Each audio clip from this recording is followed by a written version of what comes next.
अगर उसे मनुष्य में प्रयोगशाला द्वारा पुनः क्रियान्वित कर दिया जाएगा तो व्यक्ति की जीवन क्रिया अपने आप सभी प्राणियों की तरह अपनी आत्मनिर्भरता का परमानंदमय जीवन प्राप्त कर लेगी, अर्थात वर्तमान दूषित कर्म का पर आश्रित जीवन त्याग कर बुराई एवं बीमारी रहित अपने आत्मविश्वास के चेतन जीवन में मनुष्य अपने आप स्थापित हो जाएगा।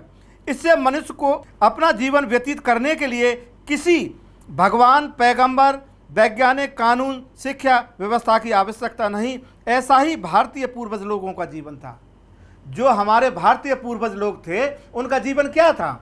हमने देखा है गांवों में रह करके आज से 40 साल पहले किसी दूसरे गांव में कोई एक वैद्य होता था, कोई एक बीमारी हो जाती थी, वहाँ से उसको बुला करके लाते थे। चिट्ठी कहीं से आती थी, पढ़ने वाला नहीं मिलता था, कहीं दूसरी जगह से बुला करके लाते थे हमारे बुजुर्ग लोग और कहते थे देखना भैया इसमें क्या लिखा है। एक चौकी जो हुआ करती थी वो एक जिले में हुआ करती, थाना जिसको हम बोलते हैं। अरे आज हमारे घरों के पास में एक गांव में एक चौकी बसी हुई है, एक गांव में 10 डॉक्टर बैठे हुए हैं। हमको क्या हो गया? हम ऐसे क्यों हो गए? इतनी बीमारियां हो गई कि गांव में इलाज नहीं होता, बड़े बड़े हॉस्पिटलों में भी इलाज नहीं होता है। तो संसार के सभी प्राणी अपनी जीवन क्रिया की आवश्यकता मात्र 3 तरीक़ा से प्राप्त पूर्ति करते हैं। प्रथम, भोजन पानी की तलाश, यानी कि मनुष्य की जो आवश्यकता, प्राणी की जो आवश्यकता है वो 3 पूर्ति करता है। अगर उससे अन्न पूर्ति के लिए हम कोशिश करते हैं तो वो भौतिकवाद होगा।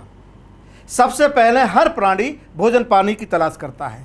दूसरी, अपनी सुरक्षा में हमेशा चैतन्य रहता है। और तीसरा, नारी के गर्भ धारण करने की सृष्टि विकास क्रिया करता है।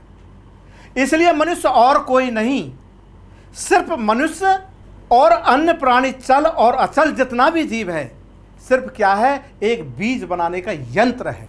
लेकिन हम बीज बनाने के यंत्र ना रह करके उसी को हमने संभोग, सेक्स, रति क्रिया इन सभी में व्यक्त कर दिया।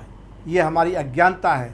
इसी से आज जितने भी अपराध जो प्रेम के नाम पर हो रहे हैं वो सभी इसी जीवन से दूर होने की वजह से हो रहे हैं।